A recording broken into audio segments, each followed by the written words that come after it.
హరే కృష్ణ. హరే అందరికి మన భగవద్గీత సెషన్ కి స్వాగతం అండి. హరే కృష్ణ హరే కృష్ణ మాతాజీ దండవత్ మాతాజీ దండవత్ ప్రణామాలు. ప్రణామ్ మాతాజీ. హరే కృష్ణ హరే మాతాజీ హరే దండవత్ కృష్ణ ప్రణామాలు. మాతాజీ హరే దండవత్ కృష్ణ మాతాజీ. హరే కృష్ణ మాతాజీ దండవత్ ప్రణామాలు. హరే కృష్ణ హరే మాతాజీ కృష్ణ మాతాజీ దండవత్ ప్రణామ్ హరే మాతాజీ. కృష్ణ మాతాజీ దండవత్ ప్రణామాలు మాతాజీ. హరే హరే కృష్ణ కృష్ణ మాతాజీ. మాతాజీ దండవత్ ప్రణామం. హరే డెబ్బై కృష్ణ. డెబ్బై హరే డియర్ కృష్ణ డివోటీస్ హరే అందరికి కృష్ణ మాతాజీ దండవత్ ప్రణామాలు. ప్రణామాలు. హరే కృష్ణ మాతాజీ దండ ప్రణామాలు. హరే కృష్ణ. డియర్ డివోటీస్ అందరికి స్వాగతం అండి. అలాగే అందరికి ధన్వత్ ప్రణామ్. మంగళాచరణ చేసుకుందాం. ఓమ జ్ఞానతిమిరాంధస్య జ్ఞానాంజన శలాకయ చక్షురున్మిలితం ఏన తస్మై శ్రీ గురవే నమః. ఓం విష్ణుపాదాయ కృష్ణ పృష్ఠాయ భూతలే శ్రీమతే భక్తి వేదాంత స్వామిన్ ఇతి నామినే. నమస్తే సరస్వతే దేవే గౌరవాణి ప్రచారిణే నిర్విశేష శూన్యవాది పాశ్చాత్య దేశ తారిణే. జయ శ్రీ కృష్ణ చైతన్య ప్రభు నిత్యానంద శ్రీ అద్వైత గదాధర శ్రీవాసాది గౌర భక్త వృంద. హరే కృష్ణ కృష్ణ కృష్ణ హరే హరే హరే రామ రామ రామ హరే హరే. నమ విష్ణు పదాయ కృష్ణాయ భూతల శ్రీమతే జయ పతాక స్వామి నామి నమో ఆచార్య పదాయ నితాయ కృప ప్రదాయని గౌర కదా దామోదర నగరమతాన్ని ముఖం కరోతి వాచారం పంగుం లంగాయతి గిరిం కృపా తమహం వందే శ్రీ గురుం దీనతారిణం పరమానంద మాధవం శ్రీ చైతన్య ఈశ్వరం. కథంచన స్మృతే యస్మిన్ దుష్కరం సుకరం భవేత్ విస్మృతం విపరీతం శ్రీ చైతన్యం నమామి తం. వంచకల్పతరుభ్యశ్చ కృపా సింధుభ్య ఏవ చ పతితానాం పవనేభ్యో వైష్ణవేభ్యో నమో నమః. అనంత కోటి వైష్ణవ బృంద की जय. నామాచరణ దాస ఠాకూర్ की जय. హరి ఓం తస్సత్. హరే కృష్ణ. అందరికి స్వాగతం అండి. మనం భగవద్గీత అధ్యాయం 2 గీతా సారంలో 50 శ్లోకముల వరకు చర్చించుకున్నాం. ఈరోజు 51వ శ్లోకం మనం చర్చించుకోబోతున్నాం. కర్మజం భుక్తి యుక్తా హి ఫలం త్యక్త్వా మనీషిణః జన్మబంధ వినిర్ముక్త పదం గచ్చంత్యనామయం. కర్మజం భుక్తి యుక్తా హి ఫలం త్యక్త్వా మనీషిణః జన్మబంధ వినిర్ముక్త పదం గచ్చంత్యనామయం. కర్మజం బుద్ధియుక్తా హి ఫలం త్యక్త్వా మనీషిణః జన్మబంధ వినిర్ముక్త పదం గచ్చంత్యనామయం. స్వప్నమాత చదువుతారు ట్రాన్స్లేషన్.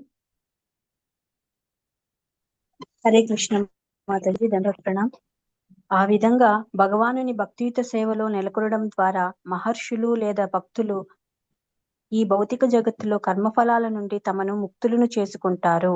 ఈ రకంగా వారు జన్మ మృత్యు చక్రం నుండి విడుదలను పొంది అంటే భగవద్ధామానికి చేరుకోవడం ద్వారా దుఃఖరాహిత్య స్థితిని పొందుతారు. థ్యాంక్ యూ మాతాజీ. హరే కృష్ణ దండవత్ ప్రణామ్. థ్యాంక్ యూ మాతాజీ. సో మనం 47వ శ్లోకం నుంచి 49 వరకు ఏం చర్చించుకున్నాం? ఏ విధంగా మనం నిష్కామ కర్మయోగం చేయాలి. భగవంతుడు చక్కగా చెప్పారు. కర్మలు ఆచరించడానికి నీకు అధికారం ఉన్నది కానీ ఫలితాల పట్ల ఆసక్తి పెట్టుకోవద్దయా. అలాగే కర్మ ఫలితములకు నువ్వే కారణం అని అనుకోవద్దు. అలాగని కర్మ చేయకుండా ఉండటం పట్ల కూడా నువ్వు ఆసక్తులు అవ్వవద్దు. అవన్నీ చెప్పిన తర్వాత ఏ విధంగా వైరాగ్య భావంతో కర్మలన్నీ చేయాలి. అలాగే హీనమైన కర్మలన్నిటికీ కూడా ఏ విధంగా దూరంగా ఉండాలి చెప్పారు ఆయన. చెప్పిన తర్వాత 50వ శ్లోకం నుంచి 53వ శ్లోకం వరకు కూడా ఈ యొక్క బుద్ధి యోగం అంటే భగవంతుడు ఇచ్చిన యొక్క ట్రాన్సెండెంటల్ నాలెడ్జ్ దివ్య జ్ఞానాన్ని ఉపయోగించుకుని ఆ జీవాత్మ తన యొక్క తృప్తి కోసం కాకుండా భగవంతుని యొక్క ప్రీతి కోసం అలా ఫలాపేక్ష రహిత కర్మ చేయటం కారణంగా వచ్చే ఫలితములు ఏమిటో చెప్తున్నాడు ఆయన. సో నేను ఆల్రెడీ మనం ఒక ఫలితం గురించి చెప్పుకున్నాం. ఏమని చెప్పాడు నిన్న శ్లోకంలో? ఎవరికైనా గుర్తుందా? ఆయన ఏం ఫలితం చెప్పాడు మనం చర్చించుకున్నాం?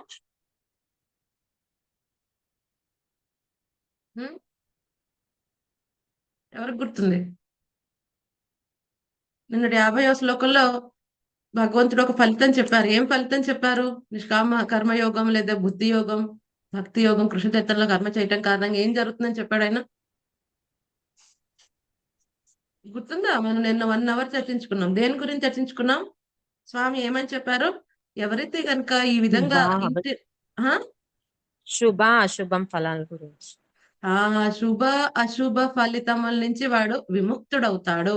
కాబట్టి అటువంటి కృష్ణపరమైన కర్మ కౌశలం, యోగ కర్మ కౌశలం, అటువంటి కృష్ణపరమైన కర్మలు చేయటంలో నువ్వు నేర్పరవ్వు, ఎక్స్పర్ట్ అవ్వు అని చెప్పారు కదండి. మనం కూడా చర్చించుకున్నాం ఏ విధంగా ఆచార్య యొక్క రక్షణలో మనం భక్తితో సేవ చేయటం కారణంగా ఏది కర్మ, ఏది వికర్మ, ఏది అకర్మ అన్న విషయం మనకు అర్థమవుతుంది. లేకపోతే చాలా చాలా ఆధ్యాత్మికతలో ముందుకు వెళ్ళిన వాళ్ళకి కూడా ఈ కన్ఫ్యూషన్ ఎప్పటికీ ఉంటుంది. ఒక్కొక్కసారి వాళ్ళు ఏదో సకర్మ చేస్తూ అకర్మ అనుకోవచ్చు, అకర్మ చేస్తూ సకర్మ అనుకోవచ్చు. బట్ ఈ కన్ఫ్యూషన్ లేకుండా ఉండాలంటే ఆచార్య సన్నిధిలో మనం చేయాలి. ఇందులో ఈ కృష్ణపరమైన కర్మలు చేయడంలో ఎక్స్పర్ట్ అవ్వాలి అని మనం చర్చించుకున్నాం. సో ఈ రోజు 51వ శ్లోకంలో అదే థీమ్ కంటిన్యూ చేస్తూ కృష్ణ భగవానుడు ఏమని చెప్తున్నారు, ఎవరైతే గనక కర్మజం బుద్ధియుక్తాహి ఫలం త్యక్త్వ మనీషిణః. సో ఎవరైతే గనక వాళ్ళ యొక్క కర్మ ఫలితములన్నిటినీ కూడా భక్తియుత సేవలు ఎవరైతే కృష్ణ ప్రీత్యర్థం ఎవరైతే చేస్తున్నారో అటువంటి వాళ్ళు ఏమవుతుంది, కర్మ ఫలితం నుంచి ముక్తులవుతారు. అటువంటి వాళ్ళని ఏమంటున్నారు, మనీషిణః. మనీషిణః అంటే ఎవరైతే భక్తులు, మహర్షులు, ఎవరైతే మనసుని ఇంద్రియములను నిగ్రహించుకున్నవారు కదండి, వాళ్ళే మనీషిణః. ప్రతి ఒక్కరూ కాదు.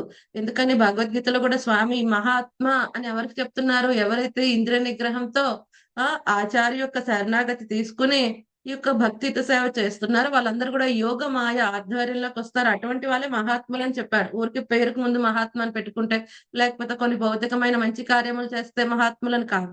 అలాగే ఈ మనీషిణః అంటే ఏదో గొప్ప గొప్ప కార్యక్రమాలు లేదా దాన ధర్మాలు చేసిన వాళ్ళు కాదు. ఎవరైతే మనసుని ఇంద్రియముల్ని చక్కగా నిగ్రహించుకుని భగవంతుడి యొక్క సేవలో వినియోగించిన వాళ్ళు వాళ్ళే మనీషిణః. అటువంటి గొప్ప గొప్ప భక్తులు అలాగే మహర్షులు ఏం చేస్తున్నారు, ఈ భక్తి యోగం నందు వాళ్ళకున్న ఇంటెలిజెన్స్ అంతా ఉపయోగించి ఏం చేస్తున్నారు, ఈ యొక్క కర్మ బంధనముల నుంచి విముక్తి అవుతున్నారు. అలా కర్మ బంధనం నుంచి విముక్తి అయిన వాళ్ళకి ఏం ప్రాప్తిస్తుందంట, అద్భుతంగా స్వామి చెప్పాడు, పదం గచ్చంత్య అనామయం. ఈ అనామయం అన్న పదం చాలా చాలా అద్భుతమైనది. అనామయం, అనామయం అంటే ఏమిటి, దుఃఖరాహిత్యం అనేది, ఎక్కడైతే దుఃఖం ఉండదు. ఎందుకంటే స్వామి ఈ యొక్క 2వ అధ్యాయంలో ఉన్నాం, ఇంకా ఆయన ఆధ్యాత్మిక ప్రపంచం గురించి అన్న ప్రస్తావన ఇంకా తీసుకురాలేదు. అందుకని ఇక్కడ ఏమని చెప్తున్నాడు, పదం గచ్చంతి అనామయం. ఈ పదం అనేది ఏంటి, పరంపదం. సో ఎక్కడికైతే వెళ్తామో అక్కడ ఎటువంటివి దుఃఖం అనేది ఉండదు. కానీ మనందరికీ తెలుసు ఎక్కడైతే దుఃఖం ఉండదు, వైకుంఠ విగత కుంఠ. కుంఠ అంటే సమస్యలు.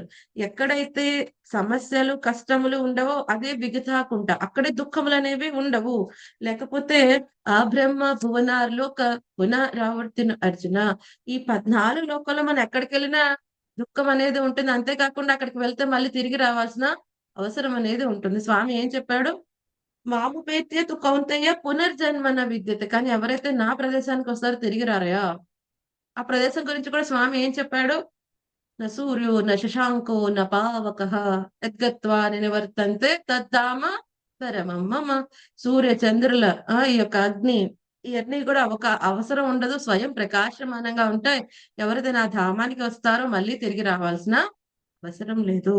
సో ఇంకేమని చెప్పారు ఆయన, ఒకవేళ అలా వెళ్ళకపోతే ఎక్కడ ల్యాండ్ అవుతాడు ఆ జీవాత్మ, మాముపేత్య పునర్జన్మ దుఃఖాలయం అశాశ్వతం నాప్నువంతి మహాత్మాన సంసిద్ధిం పరమాంగతిం.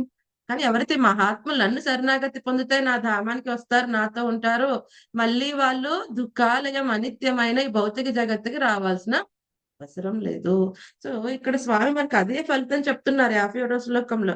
సో ఎవరైతే కనుక ఆయనకి భక్తియుత సేవ చేస్తే ఆ దుఃఖ రాహిత్య స్థితి, ఆ భగవద్ధామాన్ని వాళ్ళు పొందుతారు. సో ఎక్కడికైతే వెళ్తే మళ్ళీ తిరిగి రావాల్సిన అవసరం లేదు. నిన్న మనం ఇద్దరి గురించి చెప్పుకున్నాం, నిత్య బద్ధులు, నిత్య సిద్ధులు.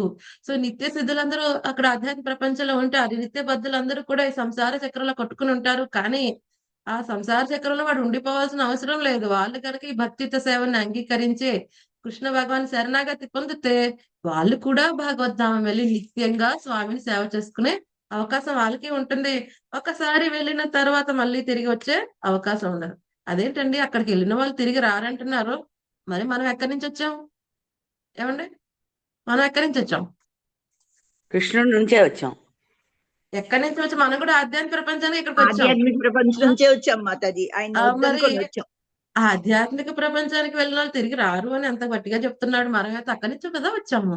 మరి ఇది ఎలాగండి జరిగింది? అక్కడికి వెళ్ళిన వాళ్ళు తిరిగి రారు అంటున్నారు, మళ్ళీ అక్కడికి నుంచే వచ్చాం మనం అంటే. ప్రభుపాద్ గారు దీన్ని చక్కగా చెప్తారు. ఏమంటున్నారు? ఒకసారి దెబ్బ తగిలిన తర్వాత బుద్ధి ఉన్నవాడు మళ్ళీ ఆ పని చేయడు. అవునా? సో 3 రకాల వాళ్ళు ఉంటారు. చిన్నపిల్లలు ప్రభుపాద్ గారు ఎగ్జాంపుల్ ఎక్కువ చెప్తారు. హ్యాండ్ ఫ్యాన్స్ అని కింద ఏదో చిన్నప్పుడు కిందే ఉండేవి. అవునా? టేబుల్ ఫ్యాన్స్ అవన్నీ. సో ఇప్పుడు ఎవరైనా అమ్మ చెప్పింది అనుకున్నానా, ఫ్యాన్ తిరుగుతున్నప్పుడు నువ్వు చెయ్యి అందులో పెడితే తగులుతుంది, షాక్ తగులుతుంది, చెయ్యి ఫింగర్ కట్ అయినా కట్ అయిపోవచ్చు. సో కొంతమంది చెప్తే వెంటనే వింటారు. వింటారు. సో అటువంటి వాళ్ళు భగవద్ధామలో ఆయనతో సుఖంగా ఉంటారు. అయ్యా నాయన అక్కడ ఒకటి ఉంది, పొరపాటును కూడా భౌతిక ప్రపంచానికి వెళ్ళాలనుకోవద్దు, నాకంటే సెపరేట్ అవ్వాలని భావన తెచ్చుకోవద్దు, ఇక్కడ సుఖంగా ఉండండిరా, నాతో ఉంటే ఎటువంటి కష్టం ఉండదు. ఓ కొంత చక్కగా వింటారు, బుద్ధిమంతులా వింటారు. కానీ కొంతమంది అంటారు, ఎందుకని ముట్టుకోకూడదు, ఎందుకని అటు చూడకూడదు, ఎందుకని అటు వెళ్ళకూడదు. ఇప్పుడు ఏం చేస్తారు కొంతమంది పిల్లలు, అమ్మ అటు అమ్మ నన్ను సేపు వింటారు, అమ్మ ఇలాగానే పెడతారు. అవునా? సో ఒక్కసారి షాక్ కొట్టిన తర్వాత బుద్ధి ఉన్న పిల్లవాడు మళ్ళీ ఇంకోసారి పెట్టడం. కానీ కొంతమంది ఉంటారు, వాళ్ళు ఏం చేస్తారు, ఓ చెయ్య పెడితే షాక్ కొడుతుంది, కాలు పెడితే కొట్టదేమో, కాలు పెట్టి చూద్దాం, ఇలాగ వాళ్ళు జీవితాంతం చేస్తూనే ఉంటారు. జీవితాంతం దెబ్బలు తగ్గుతూనే ఉంటారు. అవునా? అలాగా భగవంతుడు ఏం చెప్తున్నారు, ఒకసారి ఏదో బుద్ధి తప్పి ఇలా వచ్చేసాము, కానీ ఒక్కసారి దెబ్బ తగిలిన తర్వాత ఎవరైనా బుద్ధిమంతి వాడు ఏం చేస్తాడు, మళ్ళీ అమ్మ అక్కడ ఉన్నా లేకపోయినా, ఫ్యాన్ తిరుగుతున్నా తిరగకపోయినా సరే ముట్టుకోడు ఇంకా. కదండి? అలాగే ఒక్కసారి ఇక్కడికి వచ్చి ఇంత పడిన తర్వాత భగవంతు నుంచి సెపరేట్ అయితే వచ్చే కష్టం ఏంటి, దుఃఖం ఏంటో తెలిసిన తర్వాత మళ్ళీ వాళ్ళు తిరిగి ఈ భౌతిక ప్రపంచానికి రావాలన్న కోరిక కూడా వాళ్ళకి అసలు ఉండనే ఉండదు. చాలా దూరంగా ఉండదు, అసలు మాకు సంబంధమే లేదు ఆ పరిస్థితి అని అంటారు. అవును. సో అందుకని ఇక్కడ స్వామి చెప్తున్నా, నా దగ్గరికి వచ్చిన వాళ్ళు మళ్ళీ తిరిగి రారయ్యా, ఎందుకంటే అక్కడ అంత దివ్యమైన ఆనందం అనేది లభిస్తూ ఉంటుంది. జీవాత్మ ఎవరు సచ్చిదానంద స్వరూపుడు, తన నిజమైన స్థితిలో చాలా సుఖంగా శాశ్వతమైన దేహంతో ఆనందంగా ఉంటాడు. మరి ఒకవేళ అక్కడికి వెళ్ళలేకపోతే పరిస్థితి ఏంటి? ఈ దుఃఖరాహిత్య స్థితి నేను పొందలేదు, నేను ఇప్పుడు భగవత్ ప్రీత్యర్థం చెయ్యట్లేదు, మరి ఏం జరుగుతుంది? ఎక్కడుంటావు నువ్వు? ఈ యొక్క దుఃఖాలయం అశాశ్వతం, అశాశ్వతమైన అనిత్యమైన ఈ యొక్క భౌతిక ప్రపంచంలో ఉంటే సంసార చక్రం, జన్మ మృత్యు ఈ వలయంలో మనం తిరగాడాల్సి వస్తుంది. ఏముందండి, జన్మ మృత్యువే కదా, ఇంకేమో కష్టాలు లేవు కదా అంటే ఏమని చెప్తున్నారు? త్రివిధ తాపత్రయములు ఉంటాయంట. త్రివిధ తాపత్రయములు ఏమిటవి? తాపత్రయోన్మూలనం. భక్తి ఏం చేస్తుంది? తాపత్రయం నుంచి మనకి బయటపడేస్తుంది. ఏంటి ఆ తాపత్రయాలు? ఆధ్యాత్మిక, ఆది దైవిక, ఆది భౌతిక అది క్లేశములు.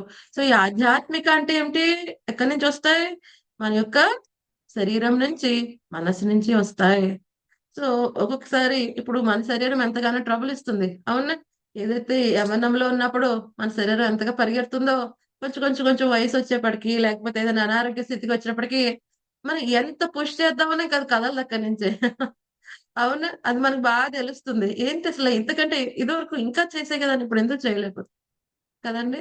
ఒక్కొక్కసారి ఏమవుతుంది, శరీరం ఎంతో దుఃఖాన్ని ఇస్తుంది, నొప్పులు వస్తాయి, జ్వరం వస్తుంది, లేకపోతే యాక్సిడెంట్ అవుతుంది, లేదా సర్జరీ జరుగుతుంది. సో ఈ విధంగా శరీరం నుంచి కొన్ని కష్టములు వస్తూ ఉంటాయి. ఏదో రిలీఫ్ వస్తుంది, ఆ టాబ్లెట్ వేసుకున్న ఉన్నంతసేపు, తర్వాత మళ్ళీ ఇబ్బంది కలిగిస్తుంది. కావున అలాగే ఒక్కొక్కసారి శరీరం చాలా బాగుంటుంది, చాలా సపోర్టివ్ గా ఉంటుంది, ఎంతో స్ట్రెంత్ గా ఉంటాం మనం, ఇంద్రియములు కూడా చాలా బలంగా ఉన్నాయి. కానీ ఇప్పుడు ఏం జరిగింది? మనసు బాగోలేదు, మనసు బాగోలేదు. సో ఏం జరుగుతుంది? ఒక్కొక్కసారి శరీరం అంతా బాగుంటుంది, ఇంట్లో పరిస్థితులు అంతా బాగుంటాయి, కానీ మన మనసు బాగోలేదు. ఎలా ఉంటుంది పరిస్థితి? ఆ చెప్పని పోగు ఎదుర్కొంటా పిలుస్తున్నా ఎటువంటి ఆనందం ఉండదు. అవునా? కానీ మనసు ఆనందంగా ఉన్నప్పుడు ఏదో చిన్న ఉప్మా మనకు అసలు ఇష్టం కానే కాని వస్తువు అయినా, ఇష్టం లేని కర్రీ అక్కడ పెట్టినా మనసు చాలా ఆనందంగా ఉంది. ఓకే, చల్తా ఈ రోజు గడుస్తుంది. కానీ ఆ రోజు ఎవరో ఏదో అనేసారు, మనసు చాలా బాధగా ఉంది, లేకపోతే ఏదో 10 ఏళ్ల క్రితం ఎక్కడో ఏదో జరిగింది, గొప్ప ఘోరమైన అవమానమో, లేకపోతే ఏదో అన్యాయం ఏదో జరిగింది, ఆ వ్యక్తి సడన్ గా కనపడ్డాడు. సో అప్పటి వరకు మీరు చాలా ఆనందంగా ఉన్నారు, ఆ చెప్పని పోగో భగవంతుడికి పెట్టారు, ఎదుర్కొంటా పెట్టుకున్నారు, అంతా బాగుంది. ఇప్పుడు ఎంజాయ్ చేయగలమా? ఆ ఎదురుగుంట ఏదైతే ఉన్నదో వాటిని ఏమన్నా తీసుకోగలమా? స్వీకరించగలమా? స్వీకరించలేం మాతాజీ. చేయలేం మాతాజీ. ఎందుకని ఆ వ్యక్తి అన్న మాటలు, అప్పుడు పరిస్థితులు అన్ని కూడా ఏమవుతాయి, మైండ్ ఏం చేస్తుంది, బాధ కలిగి మైండ్ తిరుగుతూ డిస్ప్లే ఉంటుంది. చేస్తుంది. సీరియల్స్ లో చూపిస్తారు కదా, ఏమవుతుంది, ఇలాగా ఇలాగా ఇలాగా 3 డైరెక్షన్ 4 డైరెక్షన్ లో చూపిస్తూ ఉంటారు. ఏమవుతుంది, అన్నీ గుర్తొస్తుంటాయి. డిస్ప్లే డిస్ప్లే చేస్తూ ఉంటుంది. Hot hot hot hot. ఏమైందప్పుడు, ఇక్కడ ఎదురుకొని చెప్పని పోగా పోనే పోయింది. కొంతమంది ఎలా ఉంటారంటే, ప్లేట్లో అన్ని పంచభక్ష పరమాణాలు పెట్టేమంటారు, "ఓ పంది తిను." ఇప్పుడు తింటాడా వాడు, తినగలుగుతాడా, తినలేడు. తినలేడు. బాగుంది, అంత ఎంత అందంగా పెట్టింది, అంత అందమైన పదార్థం, నాకు అన్ని ఇష్టమైనవే. కానీ ఏమనేసారు తినే ముందు, "పంది తిను, చక్కగా తిను." ఇంకేమైనా తింటామా, ఇంకా తినలేదు. సో అది ఏమవుతుంది, శరీరం బాగుంది, పరిస్థితులు బాగున్నాయి, మనకు కావాల్సిన ఫెసిలిటీస్ ఉన్నాయి, చుట్టూరు మనకి ఇష్టమైన వాళ్ళే ఉన్నారు, కానీ ఎవ్వరూ ఒకళ్ళు మనకు చాలా బాధ కలిగించే మాట అనేసారు. ఇక ఇవేవి కూడా మనకు ఆనందాన్ని ఇవ్వలేవు. సో ఈ మనసు ఏం చేస్తుంది, ఎప్పుడైతే మనకి నోట్లో అల్సర్ వస్తున్నప్పుడు ఏమవుతుంది, నాలుక పదే పదే దాన్నే టచ్ చేస్తుంది. మనం టచ్ చేయాలనుకోం, బట్ దానికి ఏం పని లేని అక్కడికే వెళ్తుంది, అవునా? సో ఈ మనసు పని ఏమిటి, ఏది లేదో దాని గురించి ఎప్పుడు మనకు చెప్తూ ఉంటుంది. ఇది లేదు, ఇది లేదు, ఇది లేదు. అయ్యో ఉన్నాయి, ఇంకా 99 నీ జీవితంలో ఉన్నాయి. అందుకని ఆచార్యులు ఏమంటారు, 99 క్లబ్ లో మెంబర్షిప్ తీసుకోవద్దండి. ఎందుకని, 99 క్లబ్ లో మెంబర్షిప్ తీసుకుంటే వాడి ప్రశాంతతని వాడే నాశనం చేసుకున్నట్టు. పోగొట్టుకున్నారు. బట్ కానీ ఏమవుతుంది, ఎవరైతే గనుక భక్తిత్వ సేవ గురించి తెలీదు, అసలు జీవితం ఏం చేయాలి, మనసుని ఎలా నియంత్రించాలో తెలియకపోతే, అదే మనసు వాడికి ఏమవుతుందండి, శత్రువు కూడా శత్రువు. అవుతుంది. సో ఈ శత్రువు అవటం కారణంగా వాడికి ఏమవుతుంది, మనశ్శాంతి పోతుంది. మనం ఈ స్టోరీ చాలాసార్లు చెప్పుకున్నాం, బట్ ఇక్కడ మనసు గురించి వచ్చింది కాబట్టి మళ్ళీ ఇంకొకసారి చెప్పుకుందాం. సో ఒకసారి ఒక రాజ్యంలో ఒక రాజుగారు, చాలా ధనికుడు, అన్ని ఐశ్వర్యములు ఉన్నాయి, కానీ ఎప్పుడు కూడా ఏదో బాధ, ఏదో లేనితనం ఉండేదన్నమాట. మంచి రాణి, పిల్లలు, కోశాగారం, మంచి ప్రజలంతా బాగుంది, కానీ ఇతనికి ఏదో ఏదో దుఃఖం, తెలియని దుఃఖం. కానీ తన కిటికీలోని చూస్తుంటే ఆ యొక్క రాజభవనం దగ్గరలో ఉన్న ఒక కుటీరంలో ఉన్న వ్యక్తి, ఏమీ ఉండదు, ఒక చిన్న పిల్లవాడు, భార్య, ఆ కుటీరమే, ఏదో చిన్న సంపాదన, ఏదో అల్లుకుంటారు, పొట్లే అల్లుతారు, అమ్ముతారు, వస్తారు, ఎంతో ఆనందంగా జోష్గా నృత్యం చేస్తూ ఉంటారు, పాటలు పాడుతూ ఉంటారు. ఈ రాజుగారి కుతూహలం ఏర్పడింది, ఇదేంటి నాకు ఇన్ని ఉన్నాయి, ఆనందం ఉండట్లేదు, వీడేమో ఎంత సంతోషంగా ఉంటున్నాడు. ప్రాబ్లం ఏంటంటే, భౌతిక జీవితంలో ఉన్న వాళ్ళకి వాళ్ళు సంతోషంగా ఉన్నా లేకపోయినా వేరే వాళ్ళు సంతోషంగా ఉంటే కొంచెం డైజెషన్ ప్రాబ్లం వచ్చేస్తుంది, తట్టుకోలేరు. సో అప్పుడు మంత్రి గారిని పిలుస్తారు, ఇదేంటయ్యా, నాకు లేనిది లేదు, వాడికి ఏమీ లేదు, అయినా వాడు ఆనందంగా ఉంటున్నాడు, నేను ఎప్పుడు దుఃఖంగా ఉంటున్నా, ఏం చేయమంటారు? మంత్రి గారు అంటారు, అయ్యా రాజా, వాడు మీలాగా 99 క్లబ్ లో మెంబర్షిప్ కాదండి వాడిది, మెంబర్షిప్ తీసుకోలేదు. అవునా, ఈ 99 క్లబ్ ఏంటయ్యా అంటే, మంత్రి గారు నేను చెప్తానండి, మీరు ఒక 99 బంగారు నాణెముల మూట నాకు ఇస్తే అదేంటో మీకు చూపిస్తాను, వాడిని కూడా మీ దాంట్లో జాయిన్ చేస్తారు. రాజుగారు, అదేం భాగ్యం, నాకు అదే కావాలి. నేను ఏడుస్తుంటే వాడు నవ్వుతున్నాడు, నా వల్ల కావట్లేదు. సరే అయితే, సో 99 బంగారు నాణాలు ఉన్న సంచి ఏం చేస్తారు, వాడి కుటీరం ముందు ఇసిరేసి మంత్రి గారు చూస్తారు, ఏం జరుగుతుందో చూడండి రాజా, ఇప్పుడు అంతా తమాషా, అంతా మారిపోతుంది వాడి జీవితం. సో తెల్లారి వస్తాడు, ఎంతో ఆనందంగా ఓపెన్ చేసి చూసేపాటికి ఆ మూట ఓపెన్ చేస్తే 99 నాణాలు. సో ఆ వ్యక్తి ఆశ్చర్యపోతాడు, ఇదేంటి ఇచ్చిన వాళ్ళు 100 ఇస్తారు, 99 ఎందుకు ఇస్తారు? సో మొత్తం ఎక్కడైనా గార్డెన్ చుట్టూరు ఎక్కడైనా పడిందేమో మొత్తం వెతుకుతారు, మొత్తం వెతికినా ఎన్నిసార్లు లెక్క పెట్టినా 99. సో ఇప్పుడు భార్య పిల్లవాడితో కూర్చోబెట్టే మీటింగ్, అర్జెంట్ మీటింగ్, ఏంటి, ఈ 99 ఎలాగైనా 100 చేయాల్సిందే. ఇలా ఎలా కుదురుతుంది 99, 100 చేసేద్దాం, దానికోసం చాలా తీవ్రమైన కృషి చేద్దాం. సో ఇదివరకు అంటే ఇంకెక్కువ సంపాదించాలని ఏదో ఒక పనికి 2-3 పనులు చేస్తూ, ఇప్పుడు ఏమైపోయింది, ఈ యొక్క యాంగ్జైటీలో, తీవ్రమైన యాంగ్జైటీలో ఇప్పుడు ఆనందం స్లోగా పోయింది. ఎందుకంటే ఆ 100ది ఎలా చేయాలన్న బిజీలో వీళ్ళు ఏం చేస్తున్నారు, ఒకళ్ళ మీద ఒకళ్ళు కోపగించుకుంటున్నారు, అరుస్తున్నారు, పిల్లవాడిని కొడుతున్నారు, రకరకాల విషయాలు జరుగుతున్నాయి. రాజు చూస్తున్నాడు, ఫైనల్లీ వీడు కూడా నాలాగే అయిపోయాడు. సో తర్వాత ఏమైంది, ఒకరోజు వాళ్ళ భార్య ఏదో సరుకులు వస్తే బయట, జ్యువెలరీయో ఏదో బట్టలు ఏదో వస్తే, ఓ ఇన్ని బంగారు నాణాలున్నాయి, మా ఆయన మూర్ఖుడు, కొనుక్కోకుండా ఎందుకని చెప్పి కొనేసుకుంటుంది. సో ఆ రోజు రాత్రి తను లెక్క పెడుతుంటే 95 ఉంటాయి, అదేంటి 99 నుంచి 95 అయ్యాయి, నేనే కొనుక్కున్నానండి కొన్ని వస్తువులు. అవునా, అయితే ఇంకా కష్టపడాలి మనం, ఇప్పుడు 5 నాణాలు పెట్టాలి. వాళ్ళు ఇంకా ఇంకా ఘోరమైన స్థితి వచ్చేస్తుంది. కానీ ఈ యొక్క అద్భుతమైన ఈ కప్పులకి ఒక అద్భుతమైన విషయం ఏముంటుంది, ఎవ్రీ ఏకాదశి చక్కగా భగవంతుడి ప్రీత్యర్థం వాళ్ళు చేసే ఆ అదృష్టం అనేది వాళ్ళ జీవితంలో ఉన్నది. సో ఇప్పుడు నెక్స్ట్ ఏకాదశి వచ్చేపాటికి ఆ వ్యక్తి కంటెంప్లేట్ చేస్తూ ఉంటాడు. ఏం జరిగింది నా జీవితంలో? ఎంతో ఆనందంగా ఉండేవాడిని. ఈ మధ్యన దుఃఖం ఏంటి నా జీవితంలో వస్తుంది అని కూర్చొని ఆలోచిస్తే ఆ వ్యక్తికి అర్థమవుతుంది.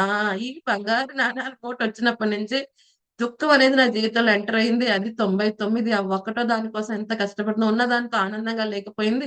ఈ విధంగా నేను ఇందులో ఈ ట్రాప్‌లో పడిపోయానని చెప్పి ఏం చేస్తారు, భార్యాభర్త ఇద్దరు తీసుకెళ్ళి ఆ నాణాలు మూట తీసుకెళ్ళి నదిలో పాడేసొస్తారు. మళ్ళీ సుఖంగా ఆనందంగా ఉంటారు. సో, రాజుగారికి మళ్ళీ అర్థం కాదు. ఇదేంటి నా టీమ్‌లో జాయిన్ అయినట్టే జాయిన్ అయ్యి ఈడు మళ్ళీ సుఖంగా ఉంటున్నాడు. సో, మంత్రి గారిని అడుగుతారు. అప్పుడు మంత్రి గారు అంటారు, "వాడు చాలా తెలివైన వాడండి. మీ మెంబర్‌షిప్‌లో అదే మీ యొక్క క్లబ్‌లో జాయిన్ అయినట్టే జాయిన్ అయ్యి బయటికి వెళ్ళిపోయాడు. వాడికి అర్థమైంది." సో, అవునా? ఏమిటయ్యా అది అంటే అప్పుడు మంత్రి గారు చక్కగా చెప్తారు. ప్రతి ఒక్కరు కూడా ఆ 99 విషయములు జీవితంలో ఉంటాయండి. ఏదైతే లేదో దాని గురించే చింతిస్తూ ఉంటాం కారణంగా వాడి జీవితంలో ఉన్న మిగతా 99 గురించే వాడు మర్చిపోతాడు. వాటితో ఆనందంగా ఉండటం మర్చిపోతాడు. Over a period of time వీడు రియలైజ్ అయ్యేపాటికి ఈ 99లో ఒక్కటి కూడా వాడి జీవితంలో మిగలకుండా పోతుంది. ఈ విధంగా వాడి జీవితాంతం దుఃఖంగానే ఉంటాడు. సో, దీనికి కారణం ఎవరు? ఈ అద్భుతమైన మనస్సు. ఏదైతే లోపం ఉంది, శరీరం అంతా బావుంది. లోపల ఒక కల్సరొచ్చింది. నాలుకెప్పుడు అక్కడక్కడే పెడుతుంది. అలాగే మనసు గూడా అదే డిస్ప్లేస్ నీకిది లేదు, ఇది లేదు, ఇది అవమానం జరిగింది, జరిగింది, జరిగింది. కదండీ! సో, ప్రతి ఒక్కరు అంత పర్ఫెక్ట్ కాదు. ఈ భౌతిక ప్రపంచంలో అందరూ కూడా ఇంపర్ఫెక్టే. ఏదో ఒక లోపం అంటూ ఉంటుంది.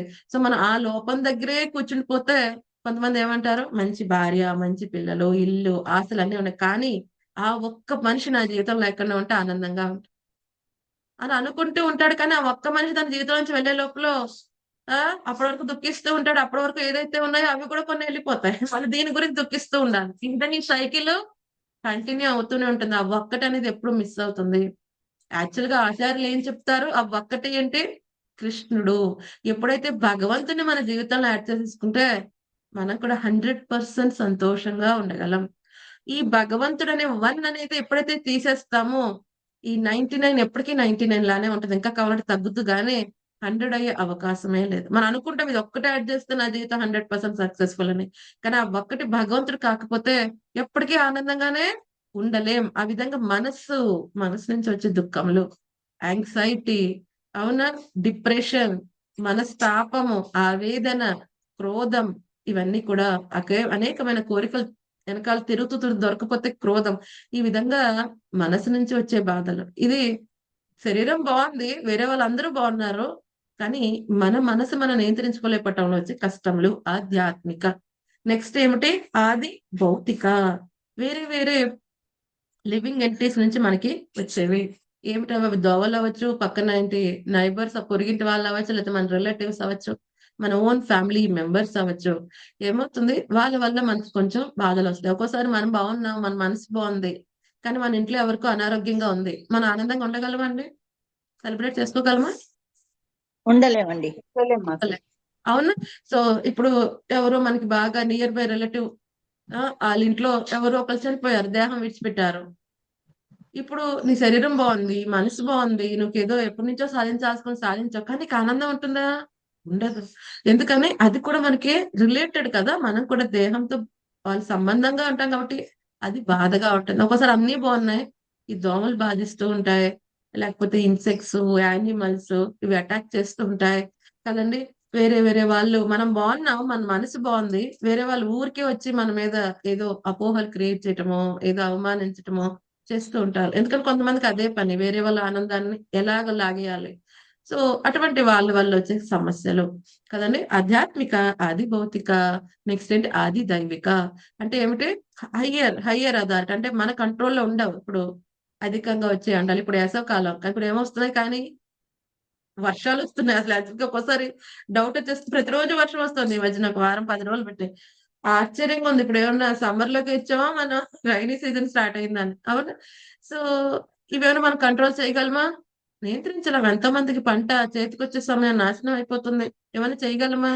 చేయలేం. ఒక్కోసారి అధిక వర్షములు, లేకపోతే బాగా ఎక్కువ తీవ్రమైన ఎండ, లేకపోతే ఈ సుడిగాలులు కదండీ! ఈ యొక్క సముద్రం గతి తప్పి అటాక్ చేసి మొత్తం అంతా గ్రామాలే తీసేసుకుంటుంది. ఒక్కోసారి భూకంపములొస్తాయి, ఎర్త్‌క్వేక్స్ వస్తాయి, సునామీలొస్తాయి, లేకపోతే కరువొస్తుంది. తీవ్రమైన కరువు. లేకపోతే సంక్షోభములు, అనేకమైన వ్యాధులు, కరోనా, మన ఈ మధ్యన రీసెంట్ గా మన అందరికి బాగా ఫేస్ అయ్యాము ఈ కరోనా ఫేస్, అవునా? సో అవి పూర్తిగా మనం నియంత్రించలేం. అవి ఓవర్ పీరియడ్ ఆఫ్ టైం ఆటకి అవి సెటిల్ అవ్వాలి. మనం ఎంత కేవలం కేర్ఫుల్ గా ఉండగలం అంతే. అంతకంటే ఏమీ చేయలేం. ఇప్పుడు సునామీ వస్తుంది, భూకంపం వస్తుంది. ఓ ఇప్పుడు ఆగిపోంటే ఆగిపోతుందా? లేదు. మనం కొంతవరకు కేర్ఫుల్ గా ఉండగలం, కొంతవరకు మనం ఎంత లిమిట్ లో ఉన్నాం. హయ్యర్ అథారిటీ నుంచి వస్తాయి ఇవన్నీ కూడా, అవి మనం చేయలేం. Natural calamities. ఈ మూడిటి నుంచే కొంతమంది ఒక్కోసారి ఏమవుతుంది మన జీవితంలో, ఈ మూడు ఒకేసారి వస్తూ ఉంటాయి. ఒక్కోసారి ఒకటొకటి ఏడిపిస్తూ ఉంటాయి. ఒక్కోసారి మూడు కలిపి ఆ జీవితంలో వచ్చాయంటే వాటి పరిస్థితి చాలా ఘోరంగా ఉంటుంది. చాలా ఘోరంగా ఉంటుంది, అవునా? ఒక్కోసారి ఇప్పుడు సునామీ, భూకంపం లేకపోతే అలా వచ్చినప్పుడు ఇల్లే కూలిపోతూ ఉంటాయి.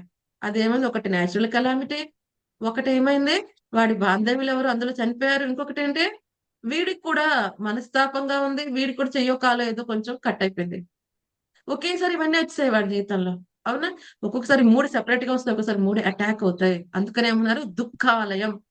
పుస్తకాలయంలో పుస్తకాలు ఉంటాయి, దుఃఖాలయంలో దుఃఖములే దుఃఖాలు ఉంటాయి. లేదండి ఇక్కడ సుఖం ఎత్తుకోవాలంటే చాలా కష్టం. అందుకనే రెండు దుఃఖముల మధ్యన గ్యాపే సుఖం. ఇక్కడ దాన్ని సుఖం అని మనం ఫీల్ అవుతూ ఉంటాం. మన గురు మహారాజ్ సోనే జయపతాక స్వామి మహారాజ్ చాలా అద్భుతంగా చెప్తారు, ఏంటి అబ్బు దుబ్బు. ఎవరికైనా కొంతమంది పనిష్మెంట్ ఉంటుంది, ఏం చేస్తారు వాళ్ళు, వేడి నీళ్ళలో ముంచుతారు ఆ వ్యక్తి. ఆ ఆ ఎప్పుడైతే వాడికి ప్రాణం పొందామో పైకి తీస్తారు. వాడు హమ్మయ్య అనుకున్న తర్వాత అంటే మళ్ళీ ముంచేస్తారు. సో వీడి జీవితంలో ఇప్పుడు రెండు కష్టం మధ్యన సుఖం ఏంటి, ఎప్పుడైతే పైకి లేపారో కదండి, హమ్మయ్య అదే అన్నాడు. సుఖం. అంతే, మన జీవితంలోని సుఖం కూడా అంతే కదండి. ఓ ఇప్పుడు వాడిని పైకి లేపినాడు చాలా సుఖంగా ఉన్నాడండి అని అంటే మనం అనొచ్చు, కానీ ఎవరికైతే నెక్స్ట్ మునగాలని తెలిసిన వాడికి ఎంత కష్టంగా ఉంటుంది. రెండు మునకల మధ్యన లెగిస్తే ఊపిరి వచ్చినట్టే వస్తుంది, మళ్ళీ పోతుంది, అవును? అలాగే రెండు దుఃఖాల మధ్యన గ్యాప్ ఈ భౌతిక ప్రపంచంలో వచ్చే సుఖం. దానికోసం జీవాత్మ ఎంతగా వెంపర్లాడుతూ ఉంటాడంటే, ఇది కాకపోతే అది, అది కాకపోతే ఇది, నేను ఎలాగైనా సాధించేస్తా, ఆనందాన్ని పొందుతా, కంటిన్యూస్ ఆనందాన్ని పొందుతా అనే ప్రయత్నంలోనే జీవితం గడిపేస్తుంది. దీంతో పాటు ఇంకా బోనస్ కింద ఏముంటాయి, జన్మ, మృత్యు, ముసలితనం, వ్యాధిగ్రస్తులు అవటం. సో జన్మ చాలా కష్టమైనది. తల్లి గర్భంలో ఉండాలి, అక్కడ క్రిములు, తల్లి తిన్న ఆహారంతో తనకి ఎన్నో కష్టంలో, అది తలకిందులుగా ఎవరైనా మనం ఉంచేస్తే అన్ని నెలలు ఎలా ఉండగలం? ఇంత చిన్న ప్రదేశంలో ఒక యారో బౌ షేప్ లో ఇలా ఉండాలంటే ఎలాగండి, కష్టంగా ఉంటుంది, అవునా? అక్కడే మలమూత్రములు ఉంటాయి, అక్కడే క్రిములు కుడుతూ ఉంటాయి. తల్లి ఎప్పుడేదైనా బాగా కారం అవన్నీ తింటే ఆ గ్యాస్ లో మండిపోతూ ఉంటాడు. ఎంత తీవ్రమైన సంఘర్షణ. కానీ అందరూ అనుకుంటాం ఓకే మన ఇంట్లో ఆనందం వస్తుంది, కానీ ఆ జీవాత్మకు అది కూడా ఒక సఫరింగ్. అలాగే మృత్యు, ఎన్నో వేల తేళ్లు ఒకేసారి పుడితే ఎంత నొప్పి వస్తుంది, అంత నొప్పి వస్తుంది ఈ యొక్క దేహం విడిచిపెట్టేటప్పుడు జీవాత్మకి. ఎందుకని అంతగా ఈ దేహం పట్ల అటాచ్మెంట్ అయి ఉంటాడు. ముసలితనం, ఎవరు చెప్పగలరు మా ముసలితనం చాలా హ్యాపీగా ఉందని? ఎవరైనా చెప్పగలరా అండి? మనకి రిటైర్మెంట్ ప్లాన్ ఉండి, మనకి వెనకాల ఎన్నో చెప్పలేదు కోట్లు మాతాజీ, ఉండి, 100 మంది సర్వెంట్స్ ఉన్నా ముసలితనం ఆనందం అని ఎవరైనా చెప్పగలరా? చెప్పలేదు. చెప్పలేరు. Very difficult. ఎందుకని ఇంద్రియములు వ్యాధి శక్తి ఉంటుంది. తగ్గిపోతాయి. అలాగని కోరికలు తగ్గుతాయా? తినాలన్న కోరిక తగ్గదు. తగ్గుతుందా? పని చేయాలన్న ఆశ తగ్గుతుందా? లేదు. అవన్నీ చేయాలనిపిస్తుంది, పరిగెత్తాలనిపిస్తుంది, ఎన్నో తినాలనిపిస్తుంది, అరిగించుకోవాలనిపిస్తుంది. కానీ దేహం సపోర్ట్ చేయదు సహకరించదు. కదా. సో అందుకని ఏమంటారు, తినే వయసులో ఆహారం దొరకదు, అప్పుడు పరిగెత్తుతూ ఉంటాం సంపాదించడం కోసం. ఎప్పుడైతే కూర్చుని తిందాం అనుకున్న టైంకి ఆరోగ్యం సహకరించు, అవునా? సో ఇదే జీవితం మనకి ఎప్పుడు కూడా యాక్చువల్ గా అంతే కదా. ఇది రియాలిటీనా కాదండి, అవునా కదా? జనాలందరూ కూడా అవును మాతాజీ. అప్ టు 40, అవును 45 మాతాజీ. వరకు ఎంతగా పరిగెత్తుతారంటే తినడానికి నోట్లో పెట్టుకోవడానికి కూడా టైం ఉన్నట్టుగా పరిగెత్తుతారు. సరే అయితే ఇప్పుడు బాగా అంతా నేను స్టేబుల్ అయిపోయాను, స్టేబుల్ ఇన్కమ్, ఎటువంటి టెన్షన్ లేదు, రెస్పాన్సిబిలిటీ అయిపోయి సరే తిందాం. అప్పుడు ఏమవుతుంది శరీరం, నో, నీది ఆల్రెడీ అయిపోయింది, టైం అవుట్. ఇప్పుడు నువ్వు వేసిన మెషిన్ ఇంకా పని చేయదు, అప్పుడు పని చేయదు, అవునా? వృద్ధాప్యం వెరీ వెరీ డేంజరస్, చాలా చాలా కష్టంగా ఉంటుంది. సో నెక్స్ట్ ఏంటి, వ్యాధి. చాలా అద్భుతంగా చెప్తారు ఈ యొక్క హెల్త్ స్పెషలిస్ట్ లో, ఒక అద్భుతమైన పదం చెప్తారు ఎప్పుడు కూడా. అసలు దుఃఖం అంటే ఏంటో నీ జీవితంలో ఎప్పుడు తెలుస్తుందంటే హాస్పిటల్ మెట్లు ఎక్కినప్పుడు అర్థం అవుతుంది. ఎందుకంటే నీ జీవితంలో ఎన్ని సమస్యలైనా ఉండొచ్చు, కానీ ఒక హెల్త్ ప్రాబ్లం అనేది వచ్చేపాటికి మిగతా అన్ని సమస్యలు చిన్నవైపోతాయి. ఇది ఎక్స్పీరియన్స్ ఉన్న వాళ్ళకి బాగా తెలుస్తుంది కదండి. ఎప్పుడైతే ఒక హెల్త్ ప్రాబ్లం అది దీర్ఘకాలికంగా మన ఇబ్బంది పెట్టేది వచ్చినప్పుడు మిగతా అప్పటికి ఎన్నో సమస్యలు ఉన్నాయి. అప్పటికి ఎన్నో సమస్యలతో మనం అనుకున్న ఈ సమస్య ఎలాగ ఇలా, కానీ అవన్నీ చాలా చిన్నగా అయిపోతాయి. ఎందుకని ఈ వ్యాధి ఆ వచ్చిన వాడినే కాదు, చుట్టుపక్కల ఉన్న వాళ్ళ యొక్క మనశ్శాంతి కూడా తీసేస్తుంది. ఎన్నో ప్లాన్స్ ని అబ్స్ట్రక్ట్ చేసేస్తుంది. ఒక్కసారి ఆగిపోతాయి. ఎన్నో అనుకుంటాం, అన్ని ప్లాన్స్ అబ్డ్రప్ట్ గా ఆగిపోతాయి. ఫర్దర్ గా చేయాలనుకున్నా చేయలేం, రిసోర్సెస్ ఉన్నా చేయలేం, ఎన్నో మిషన్స్ మనం ప్లాన్ చేసినా చేయలేం. ఎందుకని ఆ వ్యాధి అటువంటి విధంగా ఏం చేస్తుంది, మన మనసుని, దేహాన్ని, ఆ శక్తి అంతా క్షీణింపచేస్తుంది. సో అందుకని దీస్ 4 ఆర్ నిజమైన సమస్యలు ఇవి. మిగతా సమస్యలు చాలా ఉండవచ్చు, బట్ నిజమైన సమస్యలు ఏంటి, జన్మ, మృత్యు, ముసలితనం, వ్యాధిగ్రస్తులు అవటం. సో ఈ విధంగా ఆ యొక్క త్రివిధ తాపత్రయములు, అలాగే ఈ 4 నిజమైన సమస్యలతో ఈ యొక్క దుఃఖభూయిష్టమైన ఈ యొక్క భౌతిక ప్రపంచానికి తిరిగి రాకూడదు అని అనుకుంటే ఏం చేయాలండి, మన ఇక్కడ ప్రభుపాద్ గారు చెప్తున్నారు. అటువంటి వాళ్ళు ఏం చేయాలి, వాళ్ళ యొక్క నిజ స్థితిని తెలుసుకోవాలి, ఆత్మ సాక్షాత్కారాన్ని పొందాలి. నేను ఎవరు, వథాతో బ్రహ్మ జిజ్ఞాస, నేను ఎవరు, ఎక్కడి నుంచి వచ్చాను, ఎందుకు బాధపడుతున్నానో తెలుసుకుని మళ్ళీ ఓకే భగవద్ధామం నుంచి రాబడ్డాను, అసలు అక్కడికి వెళ్ళాలంటే ఏం చేయాలి, భగవంతుడికి నాకున్న సంబంధం ఏంటి తెలుసుకుని ఆ యొక్క భక్తియుత సేవలో నిమగ్నం అవ్వాలి. సో సరే, అయితే నిమగ్నం అవ్వాలి అంటే నాకు నా యొక్క ఆత్మ సాక్షాత్కారం గురించి, భగవంతుడి గురించి తెలియాలంటే ఏం చేయాలి, శ్రవణం చేయాలి. అవునా? ఆచార్య ముఖత మనం శ్రీమద్ భగవద్గీత, భాగవతాది గ్రంథముల్ని శ్రవణం చేయాలి. శ్రవణం కూడా ఎలా చేయమంటున్నారు, శ్రద్ధగా చేయాలి. కొంతమంది ఉంటాం మనకి, ఈవెన్ నేను రీసెంట్ గా ఒక పాస్ట్ టైం విన్నాను, తుకారాం గారు ఎంతో అద్భుతంగా ప్రవచనం చెప్తారు. అఫ్కోర్స్ యాక్చువల్ గా ఎవరైనా చెప్తున్నప్పుడు వినకుండా, శ్రద్ధగా వినకుండా ఉండడానికి చాలా కారణాలు ఉంటాయి. ఒకటేంటి, చెప్పే వ్యక్తి సరిగ్గా చెప్పకపోవచ్చు, లేకపోతే వినే వ్యక్తి ఏదో టైం పాస్ కోసం రావచ్చు, లేకపోతే వినే వ్యక్తి సరే అయితే ఆ పని ఈ పని చేయాలనిపించట్లేదు కాబట్టి సరే ఇక్కడ ఏదో చెప్తున్నారు వినాలని రావచ్చు, లేకపోతే 100 రీజన్స్ ఉంటాయి. శ్రద్ధగా వినకుండా ఉండడానికి కేవలం ఏమంటారు, body present, mind absent. So చాలా 90% ఈ విధంగా ఉండటం కారణంగా ఎన్ని సంవత్సరాలు శ్రవణం చేసిన వాడి జీవితంలో ఎటువంటి ప్రోగ్రెస్ అనేది ఉండదు, అసలు ఏమీ తెలీదు. ఎన్నో ఎలబట్టి శ్రవణం చేస్తూ ఉంటారు. అయ్యా నీవెవరు, దేహమా, ఆత్మ, నీకు భగవంతు సంబంధం ఏంటంటే ఏమో తెలియదండి. కానీ ప్రతి ఒక్క సెషన్ లో, ప్రతి ఒక్క ప్రవచనంలో చెప్పే వ్యక్తి చెప్తూనే ఉంటాడు మన ఈ దేహం కాదు, ఆత్మ, భగవంతుడికి మనకున్న సంబంధం, జీవేరే స్వరూపహోయ్ నిత్య కృష్ణ, ఇవన్నీ చెప్తూనే ఉన్న ఈ వ్యక్తికి ఎందుకు అర్థం కావట్లా, సరిగ్గా శ్రద్ధగా శ్రవణం చేయట్లేదు కదండి, సరిగ్గా శ్రద్ధగా శ్రవణం చేయట్లా. సో ఎందుకంటే చాలా మంది ఇది ఒక రిచువల్ కిందో, ఓకే సరే ఇది కూడా ఒక పని కిందో, జడమైన కార్యం కింద, కానీ బాడీ ఒకటే ప్రెసెంట్ అయితే సరిపోదు, మైండ్ కూడా అక్కడ పెట్టాలి. ఎందుకని ఈ శ్రవణం ఏం చేస్తుంది, మన మనసు నియంత్రణ చేస్తుంది. సవై మన కృష్ణ పాదారవిందయో, ఏదైతే ధ్యాన యోగి సమాధి స్థితి కోసం ఎన్నో స్టెప్స్ దాటి వెళ్లాల్సిన స్థితి, కేవలం కృష్ణ కథ శ్రద్ధగా శ్రవణం చేస్తే వాడికి ఆ స్థితి వస్తుంది.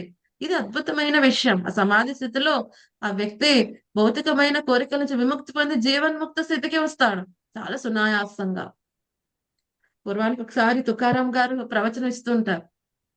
సో ఆయన ప్రవచనిస్తుంటే ఒక్కోసారి ఆయన ఎన్నో గంటలు మైమర్చిపోతాడు, ఆయన తన్మయత్వంలోకి వెళ్ళిపోతాడు. అలా చెప్తూ ఉంటాడు. ఏమవుతుంది, ఇదివరకు రోజుల్లో ఈవినింగ్ పూట ఈ యొక్క దీపాలు, అవునా, దీపాలు వెలిగించి ఆ వెలుగులోనే, బుడి దీపాలు ఏమంటారు కదా, అవి వెలిగించి ఆ వెలుగులోనే రామాయణ, భగవద్గీత, భాగవతాది గ్రంథములన్నీ చర్చిస్తూ ఉండేవారు. అవునా, ఈవెన్ మా తాతగారు, మా అమ్మగారు వాళ్ళ నాన్నగారు అప్పుడు రామాలయంలో కూడా రామాయణం చెప్తూ ఉండేవారంట ప్రతిరోజు. సో అదేమవుతుంది, ఒక అరగంట గంట చెప్తారు, ఆ తర్వాత ఏమవుతుంది, అందరూ కూడా ఓకే భగవంతుడికి నమస్కారం చెప్పుకుంటారు, వెళ్ళిపోయి పడుకుంటే ప్రశాంతంగా ఉంటుంది. ఎంతో కొంత ఎంతూజియాజంతో నెక్స్ట్ డే స్టార్ట్ అవుతుంది. అలాగే తుకారాం గారు కూడా ప్రతిరోజు కూడా ఈవినింగ్ 6-7 తర్వాత కూర్చుని భాగవత కథ చెప్తూ ఉండేవారంట. సో ఆయన ఎంతో తన్మయత్వంలో ఒక్కోసారి ఏమైపోయేదంటే 1, 2 కూడా, రెండింటి వరకు కూడా చెప్తూ ఉండేవారంట. నైట్ 7 స్టార్ట్ అయితే పొద్దున్నే 2 వరకు. ఎందుకంటే ఆయన అంత తన్మయత్వంగా చెప్తారు 6-7 గంటలు. చాలా మంది విన్నంత వరకు విని వెళ్ళిపోయి అలాగే వాళ్ళ ఇంట్లో పడుకుని పోయేవారంట. కొంతమంది అక్కడే పడుకుని పోయేవారంట. సో, ఈ విధంగా జరుగుతూ ఉంటుంది. ఒకసారి ఏమైపోయింది ఆయన ఆల్మోస్ట్ ట్రాన్స్ లోకెళ్ళిపోయి చెప్పేసాడు. ఆల్మోస్ట్ అది మంగళముహూర్త సమయం అయిపోయింది. 3, 4 అయిపోయింది. సో, ఎప్పుడైతే తను బయటకొచ్చి చూసుకునేప్పటికి సమయం 4 అయిపోయింది. అయ్యయ్యో! ఇంతసేపు నేను తీసేసుకున్నానా అని చూస్తే ఎవ్వరు ఉండరనమాట. కానీ ఒక వ్యక్తి కూర్చునుంటాడు. తుకారాం గారు చాలా హ్యాపీ అయిపోతారు. ఆహా! ఆ! కానీ నీకెంత ఇంట్రెస్ట్ ఉంది. నేనేమో మైమర్చిపోయి టైం చూసుకోలేదు కానీ నువ్వెంత శ్రద్ధగా వింటున్నావయ్యా! అంటే అప్పుడు తుకారాం గారు ఆ వ్యక్తిని "నువ్వెంత శుద్ధ భక్తుడివి" అంటే అప్పుడు ఆ వ్యక్తి అంటాడు, "అలా అనకండయ్యా తుకారాంజీ నాకంత భక్తి లేదు. మరెందుకు కూర్చుంటున్నావు ఇక్కడ" అంటే, "అంటే ఆ దుప్పటేసాను గదా! మీరు కూర్చున్నారు గదా! ఒక దుప్పటి మీద ఆ దుప్పటి నాదేనండి. మీరు ఆఫీస్ మీ ఇంటికెళ్తే ఆ దుప్పటి తీసుకొని నేనెళ్ళిపోతే మా ఇంటికెళ్దాం. దుప్పటి లేకుండా ఎళ్తే నా భార్య నన్ను కొడతాది. అందుకనే మీరెప్పుడు ఆపేస్తారో దుప్పటి తీసుకొని ఎళ్ళిపోదాం." సో, ఒక్కోసారి మనం కూడా చాలా బిజీగా ఉంటాం. మనం కూడా మన ఇస్కాన్‌లో అయినా సరే ఎవరైనా గొప్ప గొప్ప వాళ్ళు వచ్చారనుకోండి మన టెంపుల్‌కి మనం చాలా బిజీగా ఉంటాము. మిగతా వాళ్ళందరూ కూడా ఓకే. సరే అయితే నేను ఆ మహారాజుని తీసుకొస్తున్నా, లేకపోతే నేను ఈ సీనియర్ డివోటీని తీసుకొని వస్తున్నాను. ఈరోజు మీ అందరూ చక్కగా శ్రవణం చేయండి. సో, ఆ వ్యక్తి చాలా ఎంతూసియాస్టిక్‌గా తీసుకొని వస్తారు. ఆ వ్యక్తి వినడు. ఎందుకని ఆ వ్యక్తి ఏమనుకుంటాడు, సరే ఈ వ్యక్తిని తీసుకొని వచ్చి ఈ వ్యాసపీఠం దగ్గర కూర్చోపెట్టి భగవంతుడికి మాలేసాను నా పని అయిపోయింది. ఆ వ్యక్తి రిలాక్స్ అయిపోతాడు. అంటే ఒక్కొక్కసారి మనం మిస్ అయిపోతూ ఉంటాం. ఆ! ఏమిటంటే క్లోజింగ్ కొంతమంది ఏం చేస్తారు? స్టార్టింగ్ రారు ప్రవచనానికి. కానీ వాళ్ళకొక సేవ ఉంటుంది. ఏంటి క్లోజింగ్ సేవ. ఏముంటుంది? ఎప్పుడైతే స్పీకర్ చెప్పడం అయిపోయి ఎళ్ళిపోయిన తర్వాత భగవద్గీత గాని, భాగవతం గాని వాళ్ళ డెస్క్‌లో పెట్టడం. ఆ స్పీకర్ అవన్నీ కూడా ఎక్కడెక్కడ పెట్టడం. మళ్ళీ ఆ డెస్క్‌ని పక్కకి జరపడం. ఈ సేవలు క్లోజింగ్ సేవలుంటాయి. వాళ్ళు కరెక్ట్‌గా కూర్చుంటారు. వాళ్ళకి సంబంధం లేదు అక్కడ ఏం జరుగుతుందో. ఎప్పుడు వీళ్ళు ఆపుతారు, సడెన్‌గా వెళ్తారు క్లోజింగ్ సేవ చేయడానికి. సో, ఇలాగా ఒక్కొక్కసారి బాడీ ప్రెజెంట్ అయుంటుంది. మైండ్ అబ్సెంట్ అయుంటుంది. ఇలా ఉంటే మారమండి. ఎప్పటికి మారం. కదండీ! సో, మనం ఎందుకు శ్రవణం చేస్తాం క్లియర్‌గా మనకు తెలియాలి. ఎందుకు చేస్తున్నాం? మనం ఈ యొక్క సంసార చక్రం నుంచి బయటపడడానికి మనమెవరు, మనకి భగవంతుడికున్న సంబంధం తెలుసుకొని ఆయనకి సర్వస్వ శరణాగతి పొందటం కోసం. ఈ విషయంతో మనం శ్రద్ధగా శ్రవణం చేయాలి. చేస్తే ఏమవుతుంది? ఈ యొక్క సంబంధ విధేయ ప్రయోజన తత్వములు తెలిసిన తర్వాత ఆ వ్యక్తి ఎప్పటికి కూడా ఒక తప్పు చేయడు. ఏమిటి జనరల్‌గా ఎవరైతే శ్రద్ధగా శ్రవణం చేయరో భగవద్గీత, భాగవతాది గ్రంథములు ఆచార్య ముఖత వినకపోతే వచ్చే సమస్య ఏంటి? వాళ్ళేమనుకుంటారు, ఇప్పుడు మనం కలుషితంతో ఉన్నాం. కొంచెం సాధన చేసి పవిత్రీకరణ చెందితే గనక మనం కూడా నారాయణుడితో సమానం అయిపోతామన్న అపోహలో ఉంటారు. కదండీ! ఆళ్ళేమంటారు? మేము పవిత్రాత్మ అయిపోతే నువ్వు నారాయణ, నేను నారాయణ. కానీ ఎవరైతే శ్రద్ధగా శ్రవణం చేస్తారో, బోనఫైడ్ ఆచార్య ప్రామాణికమైన గురువు దగ్గర నుంచి వింటారో, తనకు అర్థమవుతుంది భగవంతుడు అసమౌర్ధ్వ. అతనితో సమానమైన వాళ్ళు గాని, అధికులు గాని ఎవరు లేరు. నేను ఎంత సాధన చేసి తలకిందులు పడినప్పటికీ కూడా నేను ఎప్పటికీ కూడా నారాయణతో సమానమయ్యే అవకాశమే లేదు. ఈ నారాయణుడితో సమానం అన్న ఏంటి మాయ ఏసే అతి పెద్ద వల. అతి పెద్ద వల. అందులో పడితే బయటికి రావటం అసాధ్యం. మళ్ళీ ఏ శుద్ధ భక్తుడి యొక్క సాంగత్యం దొరికితే తప్ప వెరీ, వెరీ డిఫికల్ట్. అంత పెద్ద వలలోంచి బయటపడ్డాం. అందుకని ఇక్కడ ప్రభుపాద్ గారు చెప్తున్నారు. ఆ విధంగా తలుచువాడు నేను భగవంతునితో సమానం అయిపోతాను తలుచువాడు కూడా అజ్ఞానంలో ఉన్నవాడే. అటువంటి వాడు కూడా అజ్ఞానంలో ఉన్నవాడే. అందుకనే శ్రద్ధగా శ్రవణం చేయటం కారణంగా మన స్థితి, భగవంతుడి యొక్క స్థితి, మనకి భగవంతుడికి ఉన్న సంబంధం తెలుసుకొని, మనం భగవంతుని యొక్క పాద పద్మములను ఆశ్రయిస్తే మళ్ళీ దుఃఖాలయానికి తిరిగి రాము. ఏమిటంటే ఇక్కడ ప్రభుపాద్ గారు మంచిగా శ్లోకం చెప్పారు. మనం కూడా శ్రీమద్ భాగవతం దశమ స్కందంలో చర్చించుకున్నాం ఈ శ్లోకాన్ని వివరంగా. అవునా? ఎవరు చెప్తారు ఇది మనం? బ్రహ్మగారు కీర్తన చేస్తున్నారు. బ్రహ్మ విమోహన లీల. సమాశ్రితాయే పద పల్లవ మహత్పదం పుణ్య యశో మురారే భవాంబుధిర్వస్స పదం పరం పదం పదం పదం యద్విపదాం నతేషాం. సో ఏమవుతుంది? భగవంతుని యొక్క పాద పద్మములు పోట్లాగా ఉంటాయి. ఎవరికి యొక్క జీవాత్మకి వాడు ఏం చేస్తున్నాడు? ఈ సంసార చక్రం యొక్క గొప్ప సంసార సాగరంలో పడి మునిగి తేలుతున్న వ్యక్తికి భగవంతుని యొక్క పాద పద్మములు ఒక నౌకలాగా పనిచేస్తాయి. సో మేము చాలా ఎక్స్‌పర్ట్ స్విమ్మర్ అని అనుకోవచ్చు. ఎంత ఎక్స్‌పర్ట్ స్విమ్మర్ అయినా సముద్రంలో మునిగిపోతాడు, ఈదలేడు. అది కూడా ఇది ఎటువంటిది, చిన్న సముద్రమా సంసారం, పెద్దది, అనంతమైనది. కానీ ఎవరైతే మురారి, యశో మురారి, భగవంతుని యొక్క పాద పద్మములు ఎవరైతే ఆశ్రయిస్తారో అదేమవుతుందంటే ఇంత గొప్ప సంసార సాగరం ఆవు లేగ దూడ గిట్ట ఎంత ఉంటుంది అంత అయిపోతుందంట. ఆవు లేగ దూడ గిట్ట ఎంత ఉంటుందని ఎంత ఉంటుంది. దాని సునాయాసంగా వాడు దాటగలడు. మనం భగవంతుని పాద పద్మముల మీద ఉన్న 19 సింబల్స్ చెప్పుకున్నాం, మీ అందరికి గుర్తుంటాయి. సో అందులో 19 సింబల్స్ లో ఒక సింబల్ ఏమిటి, ఘోష్ పాదం. ఏమని చెప్తున్నారు, భగవంతుని యొక్క పాద పద్మములు ఆశ్రయించిన వారికి ఈ గొప్ప సంసార సాగరం ఎలా అవుతుంది, ఆ ఆవు లేగ దూడ గిట్ అంత అవుతుంది, సునాయాసంగా వాళ్ళు దాటగలరు. సో ఆ విధంగా, అటువంటి విధంగా ముకుందుని యొక్క పాద పద్మములు ఆశ్రయించిన వాళ్ళకి ఏమవుతుందంట, ఎప్పుడూ కూడా పదం పదం ద్విపదాంన తేషం, పదం పదం ప్రతి ఒక్క అడుగులో డేంజర్ దాగి ఉన్న ఈ దుఃఖ భూయిష్టమైన ఈ యొక్క భౌతిక ప్రపంచానికి వాళ్ళు తిరిగి రావాల్సిన అవసరం లేదు. ఇక్కడ ఏమంటున్నారు, వైకుంఠము లేదా దుఃఖరహిత స్థలమైన పరమ పదమే ఆ భక్తుని గమ్యస్థానము గాని అడుగడుగున అపాయము కలిగిన అన్యస్థానము కాదు. ఎందుకని ఏమంటున్నారు, డేంజర్ ఎట్ ఎవ్రీ స్టెప్, ప్రతి ఒక్క పదంలో ఆపద దాగి ఉంటుంది. ఎందుకనే ఇక్కడ మన కర్మ ఫలితం భోగించడానికి వచ్చాం. ప్రతి పదంలో ఒక్కొక్క కర్మ వికసిస్తుంది, ఫలిస్తుంది.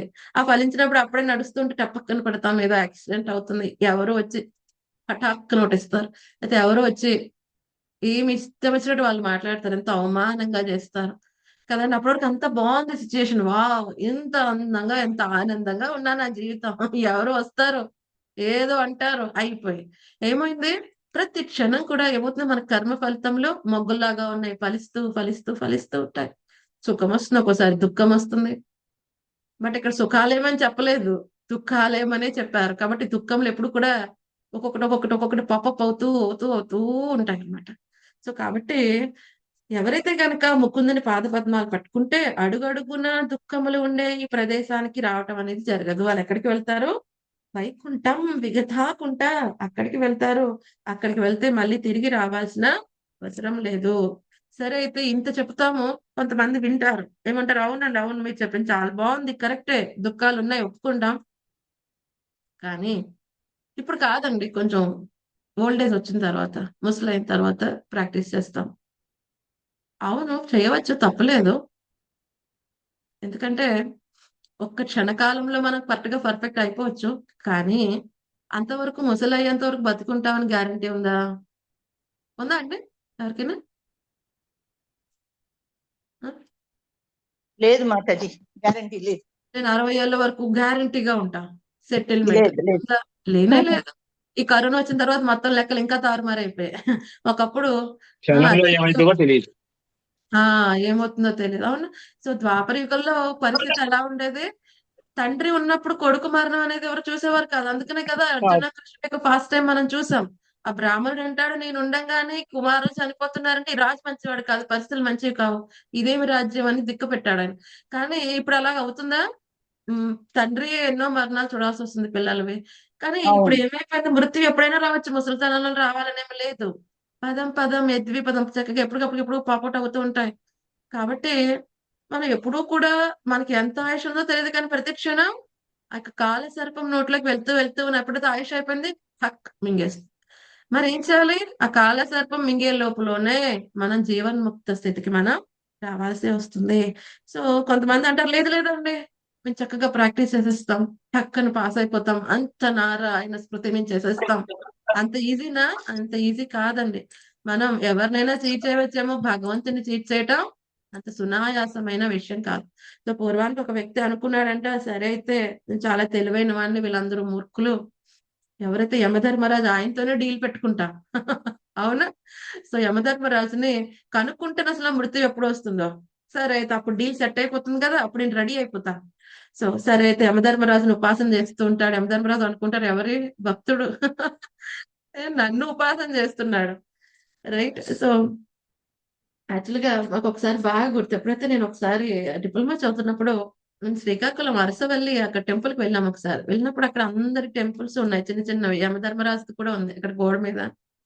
సో అప్పుడు మాకు తెలియదు యాక్చువల్గా పేరు చదవలేదు మేము అక్కడ పక్కన అందరు వేరే దేవతను నమస్కరించుకుంటూ యమధర్మరాజు కూడా నమస్కరించుకుని వచ్చిందన్నమాట. సో కొంతమంది అన్నారు పెద్దలు అక్కడ ఉన్నారన్నమాట. ఏ పిల్లలు తెలియట్లేదు ఎవరితోనో పెట్టినారు యమధర్మరాజు ఆహ్వానిస్తున్నారా ఏంటి అన్నారు.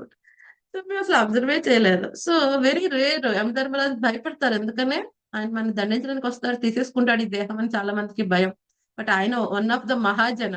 అప్పుడైతే నాకు "ఓ, అవునా ఇలా చేశాను అనిపించింది." కానీ ఇప్పుడైతే భాగవతం చదివినప్పుడు యమధర్మరాజు గారు ఎవరు? వన్ ఆఫ్ ద మహాజన.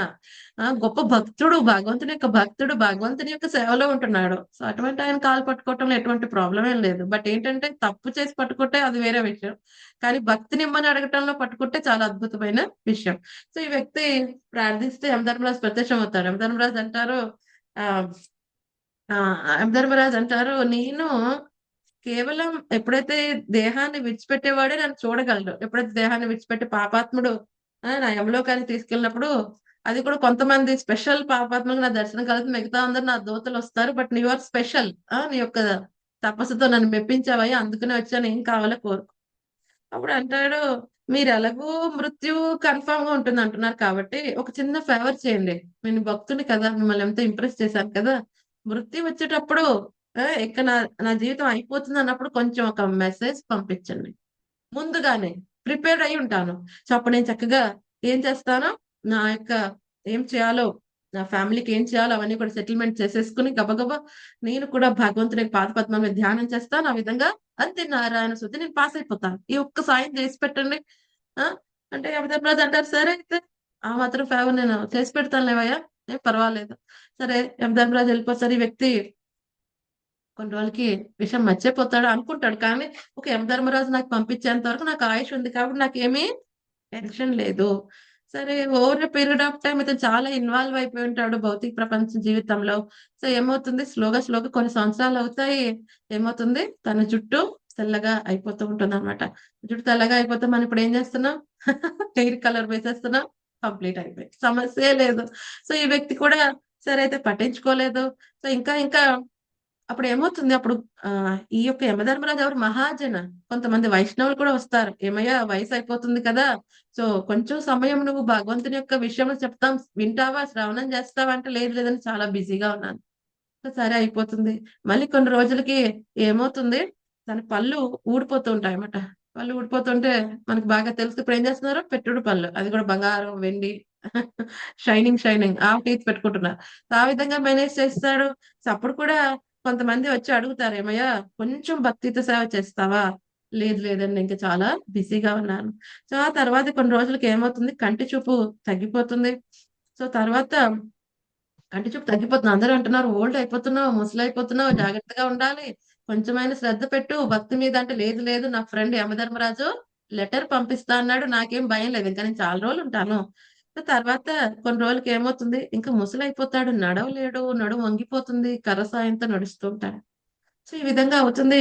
అప్పుడు ఏమవుతుంది, దానికి కొన్ని రోజులకి బాగా ఆరోగ్యం క్షీణించి పక్షవాతం వస్తుంది, మంచాలు పడిపోతాడు, వెరీ క్రిటికల్ కండిషన్కి వచ్చేస్తాడు.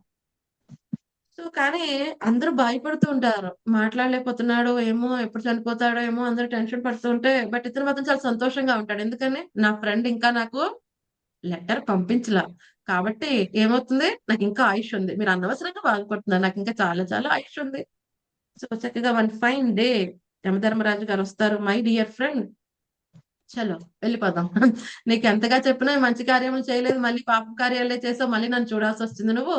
సో నువ్వు నా ఫ్రెండ్ కాబట్టి ప్రత్యేకంగా నేనే వచ్చాను నేను తీసుకెళ్ళడానికి. ఇప్పుడు అంటాడు, నువ్వు చాలా తప్పు చేసావు, తూచు నువ్వు నా ఫ్రెండే కాదు, ఏంటి నీకేమని చెప్పాను, నేను అంత తపస్సు చేసి ఒక ఫేవర్ చేయమన్నాను, ఒక లెటర్ పంపించమన్నాను, పంపించలేదంటయ్యా. యమధర్మరాజు ఒకటేంటి 4 లెటర్స్ పంపించాను. అవునా, అయితే ఎవరు సరిగ్గా డెలివరీ చేయలేదయ్యా, నాకు ఒక్క లెటరు రాలేదు. అవునా, యమధర్మరాజు చెప్తారు, అది ఎలా జరుగుతుంది, ఈ లెటర్ నీకే స్వయంగా అందుతుంది కదా. ఎలా అందుతుంది అంటే యమధర్మరాజు చాలా అద్భుతంగా చెప్తారు. ఏమిటంటే లెటర్ రాయాలంటే ఏంటి, ఒక పేపరు పెన్ను ఉండాలి, ఒకళ్ళు డెలివరీ చేసే వాళ్ళు ఉండాలి. మరి ఇక్కడ పేపర్ ఏంటి, నీ యొక్క దేహమే పేపరు. మరి ఆ లెటర్స్ ఏంటి, నీ యొక్క శరీరంలో వచ్చే చేంజెస్ నేను రాసిన నీకు లెటర్స్ అవన్నీ.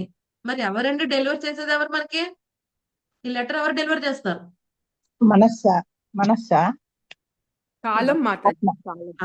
వండర్ఫుల్. సునీత మాతాజీకి జై. కాలం కాలం డెలివరీ చేస్తుంది ఇదంతా మనకి, అవునా?